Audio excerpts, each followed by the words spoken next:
자, 어제에 이어서 오늘도 특별한 분의 촉을 들어보겠습니다. 바로 김민아의 촉, 김민아 시평론가와 함께합니다. 안녕하세요. 안녕하세요. 특별하진 않고 특이합니다. 네, 좀. 특별한 거나 뭐 특이한 스페셜이냐 스트레인지냐 이런 뜻인가요? 저 후자에 가깝습니다. 네. 저는 특별하다고 생각이 들고요. 감사합니다. 네, 감사한 건가요? 자주 제가 우리 김민아 평론가 방송들을 들으면서 정리도 좀 하고 항상 좋은 생각을 갖고 계시는 것 같아요. 좋은 생각. 네. 좋은 생각을 잘 정리하고 갖고 계시는 것 같아요. 황송합니다. 오늘은 이제 크리스마스 이브이기 때문에 또 좋은 생각을 많이 얘기를 해야 되는데. 자, 크리스마스이기 때문에 이제 우리 보이는 라디오로 지금 하고 있는데 크리스마스 모자, 저는 산타 모자를 했고요. 또 김민아 평론가는 루돌프를 했어요. 그렇죠. 루돌프가 아무래도 산타가 채찍질 하는 대로 가거든요. 네. 그 산타가 좋은 생각 방향으로 이제 채찍질을 해야 이제 루돌프가 그 방향으로 갈 수가 있기 때문에 채찍질 하는 대로 가겠습니다, 오늘은. 자, 한번 가볼까요? 메리 크리스마스입니다. 자, 크리스마스 날 많은 뉴스들이 터졌는데요. 자, 일단 문재인 대통령이 박근혜 전 대통령 특별 사면을 결정하면서 여러 가지 이야기가 나오고 있습니다. 뭐 크리스마스 선물이냐 뭐 별의별 얘기가 다 나오는데 먼저 평론가님, 오늘 특별 사면이 정치권에 미칠 영향 대체적으로 어떻게 평가하고 계십니까? 여의도에 이제 핵폭탄이 하나 떨어진 거죠. 핵폭탄 같죠? 네, 오늘 하루 종일 이 얘기만 하고 있습니다. 네. 이 방송도 그렇고. 근데 문재인 대통령 입장에서는 사실 본인의 임기 내에 정리하고 싶었던 문제예요. 이게 결국은 왜냐하면 이 박근혜 전 대통령, 전직 대통령들이 지금 형기를 완벽하게 끝까지 다 만기를 채울 수는 없을 거다라고 다는 생각하잖아요. 너무 형기가 87세인가 그래 되거든요. 그렇죠. 22년인가 하면. 그럼 어느 시점인가 어느 정권에서는 사면하거나 뭐 이런 절차들이 아마 있을 건데 그럴 거면 이 뭐랄까요, 결자 해지의 방식으로 다음 정권에 이 무거운 짐을 넘겨주지 않고 자기 선에서 이제 좀 정리를 해서 다음 정권은 좀 산뜻하게 출발하도록 하자, 아마 이런 생각이 있었을 것으로 저는 추정을 하는데, 문재인 대통령이 그럴 것이다. 그렇죠. 근데 정치권에서는 지금 그러면 여야가 각자 새로운 과제들이 지금 떨어져 있는 상황입니다. 그렇죠. 여당은 이제 문재인 대통령이 이것을 결정했는데 또 찬반 논란이 있어요. 아무래도. 그렇겠죠. 그래서 문재인 대통령에 대한 태도를 어떻게 가져갈 거냐, 이게 새로운 과제가 됐고, 그다음에 야당의 경우에는 결국은 원래는 탄핵의 강을 건너느니 마느니 해가지고 거의 건너는 것처럼 좀 잊어버리는 그런 국면이었는데 이제 다시 생각이 나게 생겼습니다. 그래서 건넜는데 물이 다시 보여요. 그렇죠. 그래서 계속 건너는 거냐 아니면 다시 되돌아가는 거냐, 그 기로에 섰습니다. 자, 근데 이제 이명박 전 대통령 지금 제어가 됐습니다. 야권에서 지금 반발하고 있는 모양새인데, 일각에서는 혹시 문재인 정부에서 야권 분열을 노리는 거 아니냐 이런 얘기도 있는데요. 이거 동의하십니까? 근데 둘 중에 한 명만 사면시켜주고 한 명은 안 시켜줬다고 해서 왜 분열이 되는지는 제가 그거는 이제 합리적으로는 이해가 잘 안 돼요. 저도 왜 둘이가 뭐 다르나요? 뭐 비슷하지 않나? 가령 이제 아마도 박근혜 전 대통령만 사면한 것은 일단 두 사람이 이제 좀 뭐 이 죄목 이런 걸 떠나서 이 어떤 죄의 형태가 조금 이제 질의 차이가 있습니다. 그래서 박근혜 전 대통령은 물론 이제 뇌물도 있고 뭐 여러 가지가 걸려 있지만 결국은 이제 정치를 잘못했다, 이게 이제 핵심 포인트인 거고. 그렇죠. 이명박 전 대통령은 대통령이 되기 이전부터 이제 자기가 갖고 있던 사익을 계속해서 추구했고 그걸 포기하지 않은 문제가 있는 거잖아요. 개인적인 부분이 있는 거죠. 그렇죠. 그게 다른 건데 아무튼 이게 이제 야권의 분열이 되려면은 이런 방식이어야 되는 거예요. 이 국민의힘 내에 이른바 친이계라고 하는 이명박 전 대통령과 가까운 분들이 왜 이명박 전 대통령 사면 안 시켜주냐, 사면시켜달라, 이 요구를 지속적으로 하고, 반면 이제 박근혜 전 대통령의 사면에 만족하는 이런 분들은 왜 자꾸 선거 도움 안 되게 사면 얘기 꺼내느냐 이러면서 이 친이계에 가까운 인사들을 막 타박하고 뭐 이래야 되는 건데 근데 그 그림은 얼마든지 국민의힘 내에서 정리할 수 있는 그림 아닙니까? 당의 입장을 명확히 정하면 되거든요. 그래서 이게 뭐 분열을 노렸다 이렇게 얘기하는 것은 좀 과도한 해석이 아닐까, 저는 이렇게 생각을 합니다. 자, 또 이런 것도 있어요. 이명박 대통령 오래 안 살았어요. 이제 1년 조금 더 됐나? 그렇죠. 뭐 700일인가 뭐 그렇다고 그러더라고요. 박근혜 지금 4년 9개월째거든요. 그렇습니다. 뭐 그 차이도 있다고 봐야 될 것 같고요. 자, 근데 그럼에도 불구하고 국민의힘의 권성동 사무총장은 김경수 전 지사 사면하기 위해서 이명박 전 대통령 뺐다. 왜냐하면 둘이 같이 나중에 또 언제 사면이 3.1절 사면이 있을 수 있나, 하여튼 그때쯤에 둘이 같이 사면시키려고 좀 형평의 차원에서 빼놨다 이런 얘기인데, 이 얘기 설득력 있습니까? 저는 이거는 이제 좀 이것도 과도한 상상이라고 보는 게, 사면이라는 게 이제 여야를 맞춰서 이제 하게 돼 있기 때문에 이제 그런 얘기를 하는 거다 뭐 이렇게 해설들을 많이 하더라고요. 네. 근데 이제 그게 좀 어려운 게 이명박 전 대통령을 사면하는 문제하고 김경수 전 지사를 사면하는 문제는 정치적 무게가 완전히 다른 거고요. 그거는. 다르죠. 그리고 일단 김경수 전 지사를 사면을 지금 하기가 좀 부적절한 측면이 있다고 제가 생각하는 게 네. 일단 형기가 이 형기 전체 지금 받은 이 형 자체가 긴 건 아니고 막 이 박근혜 전 대통령이나 이명박 전 대통령에 비할 바는 아니고 네. 그리고 그게 많이 남아 있습니다. 아직 1년 3개월인가 4개월인가 남아 있잖아요.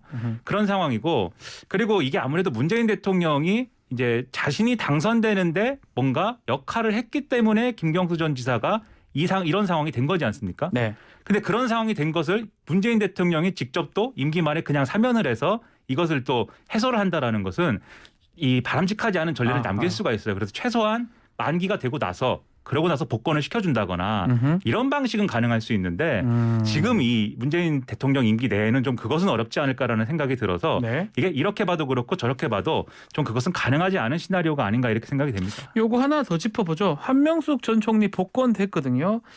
이 복권되는 거는 무슨 의미가 있냐면 정치 활동을 이제 할 수가 있습니다. 그렇다면 이번 대선 국면 아니면 다음 지방선거도 있고요.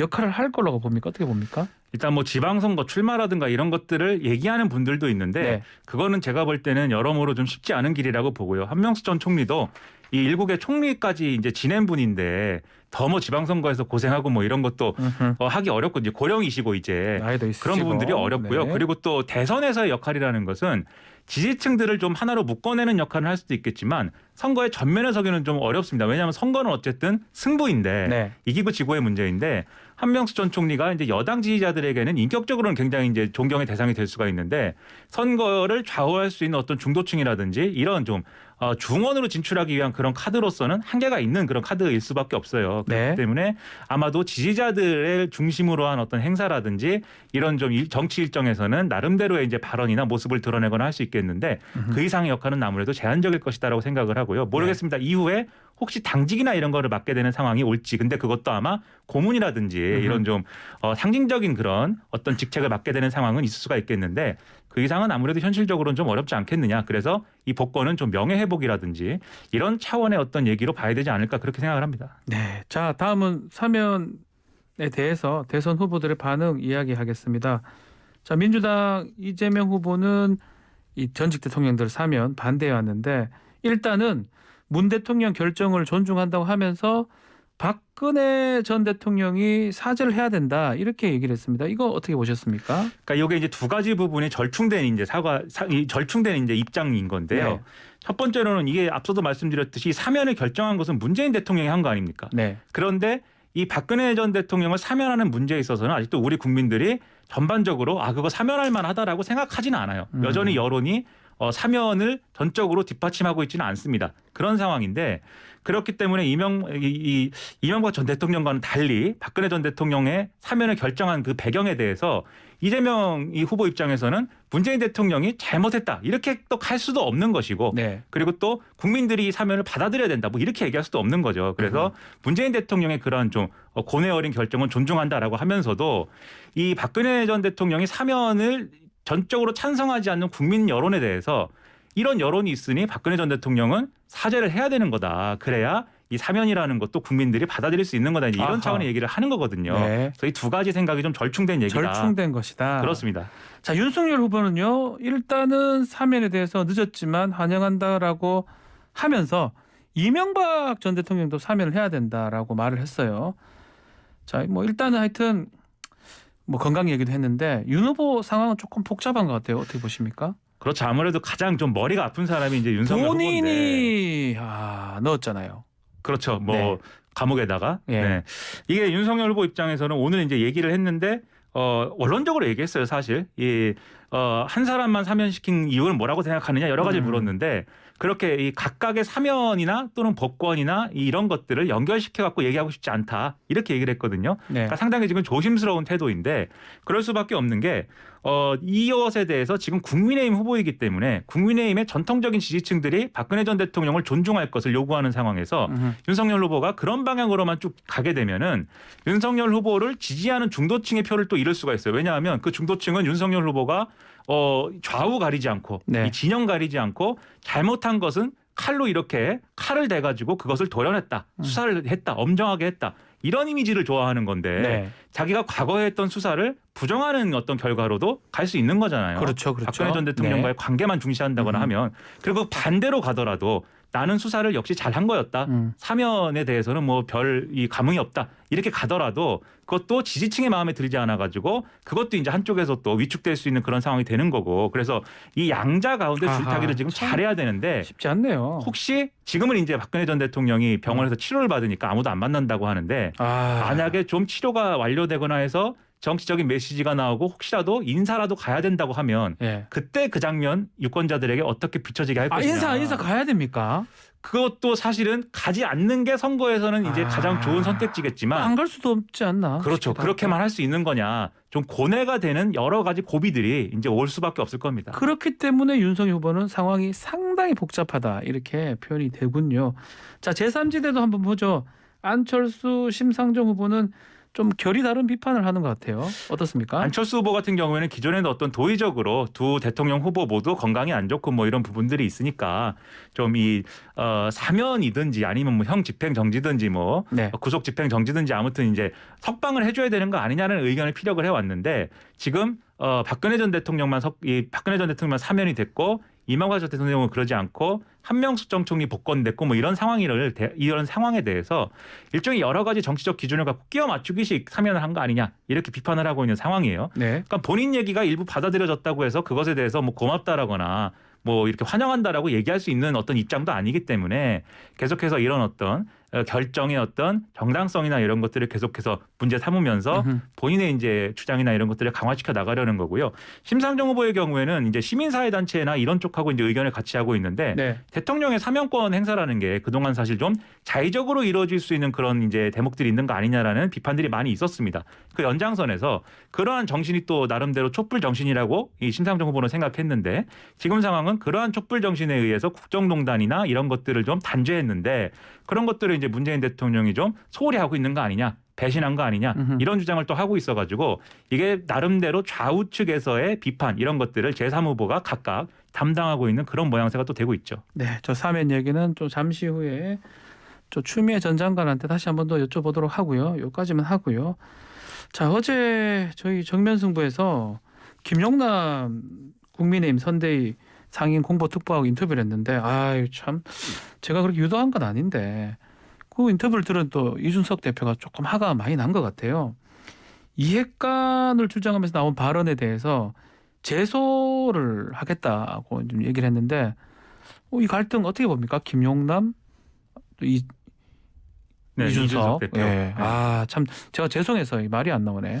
아니 죄송하실 거는 없는 것 같아요. 네. 왜냐하면 지금 남의 프로그램에 와가지고 확실한 어떤 그 기념비 하나를 세우고 가는 거 아닙니까? 아, 감사하다고 해야 되나요, 그러면? 뭐 그렇다기보다는 스스로 자랑스러워야 될 필요가 있는 거죠. 저는 네. 대신 진행을 하다가 좀 그래가지고 대타로 와서는 네. 내가 확실하게 여기 도장 찍고 간다. 네. 지금 뭐 온 지금 신문 매체 무슨 뭐 TV 다 나와가지고 이거 굉장히 시끄럽습니다. 아, 시끄럽습니다. 사면 아니었으면 이걸로 진짜 일면 더 왜 할 뻔했어요. 그렇죠. 네. 거의 이제 이 이준석, 김용남 두 분의 얼굴은 네. 안 나오고 박준 변호사 얼굴이 가운데 나올 뻔했어요 일면에. 근데 이게 결국은 이런 네. 거예요. 김용남 의원은 왜 이러는 걸까? 상당히 의문이 있을 수가 있습니다. 왜냐하면은 이 이준석 대표가 그동안 김용남 의원을 뭐 이렇게 찍어서 뭐 비판을 하거나 그런 것도 아니었고. 없었던 것 같은데요, 제 기억에는. 잘. 그렇죠. 네. 이른바 윤핵관이라고 하는 사람 중에 하나로 김용남 의원을 꼽은 것도 아닌데 아니고. 왜 이럴까? 그건 결국은 이제 일종의 국민의힘 내에 이번 사태로 힘입어서 나름대로의 세력 대 세력의 어떤 싸움이라든가 이런 네. 것들이 지금 이뤄질 수 있는 환경이 조성됐다고 봐야 될 것 같아요. 아하. 그래서 이준석 대표한테 지금 계속 이제 비판받고 있는 그러한 이른바 윤핵관으로 지목되고 있는 사람들이 있잖아요. 그 사람들 입장에서는 이게 그런 식으로 이제 계속해서 이준석 대표의 공격을 방어만 하면은 네. 이게 여러모로 불리한 상황이 되는 거 아니겠습니까? 그렇기 때문에 윤핵관만 있냐? 이핵관도 있다. 이 반격의 전략을 펴면서 이핵관 대 윤핵관의 이제 대립을 만들려고 하는 그런 상황도 이어지고 있는 것으로 보이거든요. 네. 이게 왜 흥미진진한 요소이냐면은 네. 이준석 대표가 이렇게 윤핵관들을 많이 지목을 했기 때문에 이제부터 김종인 위원장이 자기가 그립을 잡아가지고 좀 여러모로 좀 이 선대위를 좀 고쳐 쓰겠다라고 얘기하고 있는데 네. 이준석 대표는 그것도 모자라다. 그렇게 효력 없을 거다. 인적 쇄신이나 이런 게 반드시 있어야 된다. 그럼 인적 쇄신을 하면은 누구를 해야 되느냐? 네. 지금 이준석 대표가 이 갈등을 벌이면서 서로 이제 갈등의 대상이 되는 사람들이 사실은 그 인적쇄신의 대상에 다 들어갈 수가 있는 거예요. 그런 국면을 만들어가지고 인적쇄신이 될 가능성이 있는 사람들과 그것을 하자고 하는 이준석 대표하고 서로 제압해야 되는 상황이 지금 돼버린 겁니다. 네. 그래서 요즘에 이준석 대표의 인터뷰 내용을 들으면은 부쩍 군대 용어를 많이 써요. 뭐 뭐죠? 축차 투입이라는 둥, 무슨 뭐 견장이라는 둥, 네. 지휘관이라는 둥. 네. 왜 그럴까요? 이준석 대표는 전쟁을 하고 있는 게 아닐까요? 상당히 궁금합니다. 그렇군요. 군대는 뭐 제가 장교했어요. 네. 그래서 이준석 대표는 병역 특례인데. 뭐그 얘기를 하려는 거 아니었는데. 저는 민원의 최전선에서 공익근무요원으로. 알겠습니다. 자, 이 대표가 제소 입장을 밝혀놔서 SNS에서도 설전 이어졌는데 김용남 전 의원이 국어를 잘못하나 우리 방구석 여포 이거 별로 안 좋은 얘기잖아요. 공격을 했는데 당 대표한테 이런 공격이 좀 심한 것 같기도 하고 어떻게 보십니까? 유권자들이 볼 때는 네. 야, 이 굉장히 콩가루 집안이다 네. 이렇게 생각하게 될 거예요. 왜냐하면 그 전까지는 이준석 대표가 좀 과한 것도 같고 사퇴할 만한 일까지는 아니지 않을까? 그리고 대표인데 너무 좀 가볍게 처신하는 거 아닐까? 그런 얘기들이 많았어요. 네. 그런 생각을 가지고 바라보다가 아니 그런데 아무리 그래도 자기 당 대표를 저렇게까지 이제 공격을 하면서 그리고 이준석 대표의 어떤 항변이나 반박을 보면은 김용남 의원이 제기한 어떤 의혹이나 이런 것들이 사실이 아니다라는 거잖아요. 지금 네. 물론 김용남 의원은 그것도 뭐 자기 말에 대해서 제대로 된 답변은 아니다라고 지금 반박을 하고 있는데 그런 걸 볼 때는 이게 그렇지 않아도 윤석열 후보가 이 어떤 선거 전략이나 전술이 굉장히 좀 뭐 중구난방이고 수밀관하지 않다는 지적을 받고 있는 상황에서 네. 당까지 이렇게 콩가루 같은 당이 돼버렸다 이런 평가를 받게 된다고 하면은 이 지지층의 결집도나 이런 것에도 상당한 문제가 생길 수가 있습니다. 그래가지고 김용남 의원이 굳이 이렇게 나서가지고 이준석 대표랑 갈등을 키우는 게 과연 누구한테 도움이 되는 것일까? 그거 한번 돌아볼 필요가 있어요. 네. 자, 지금 말씀하신 것처럼 이준석 대표 사퇴 이후에 김용남 의원도 문제지만 장제원 의원하고도 설전이 이어지고 있고요. 아마 또 갈등이 계속 나올 가능성이 있어요. 이준석 대표가 윤핵관으로 계속 지목한 사람들이 문제를 삼을 수 있기 때문에요. 선대위 차에서 이거를 좀 정리해야 되는 거 아닌가요? 당연합니다. 그러려면은 윤석열 후보가 뭔가 얘기를 해야죠. 결국은 후보가 결정을 해내려야 된다. 그렇죠. 후보가 아하. 이거 이준석 대표한테 그러지 마시오. 좀 진정들 합시다. 이렇게 하든지 아니면은 그게 또 후보 입장에선 그럴 수가 있어요. 네. 자신을 돕겠다고 이렇게 온 사람들을 너무 이렇게 좀 야박하게 내치기는 어려우니 말을 못할 수도 있겠는데 그럴 네. 경우에는 악역을 누군가에게 맡겨야죠. 확실하게. 아하. 김종인 위원장한테 정권을 드릴 것이고 칼을 드리겠으니 이 칼을 휘둘러 가지고 이 선대위 정리 좀 해주십시오. 그다음에 이분들한테는 소위 말하는 윤핵관으로 지목된 분들한테는 제가 김종인 위원장한테 정권을 드렸으니 어쩔 수가 없습니다. 선거를 이겨야 되지 않습니까? 이렇게 얘기를 해야 이분들도 후보 마음에 들기 위해서라도 자제를 하는 것이고 네. 그래야 정리가 되는 것이지 지금 이분들이 막 이렇게 하고 있는데 후보가 아무 말도 안 하고 있다든지 이런 것은 결국 이분들이 하는 행위들을 또 후보가 좋아하는 거 아니냐 후보의 마음에 들기 위해서 하는 거 아니냐 이렇게 될 수도 있는 거거든요. 그렇죠. 이런 의심이나 의혹들을 윤석열 후보 본인이 해소해줘야 될 필요가 있는데 자꾸 시간만 가고 윤석열 후보가 좀 적극적인 입장 표명을 안 해서 상황은 조금 더 악화되는 그런 국면입니다. 그런 걸 할 수 있는 게 리더십 정치력이 아닌가 싶은데 좀 그렇죠. 그게 아쉽다 이 말씀이네요. 검찰총장이었으면 했을지도 모르는데. 검찰총장 혼내면 되는데요, 뭐. 그렇죠. 근데 후보니까 그게 어려운가 어렵다 봐요. 이 말입니다. 자, 여기까지 듣겠습니다. 자, 오늘 김민아의 촉 지금까지 김민아 시사평론가와 함께했습니다. 고맙습니다. 고맙습니다.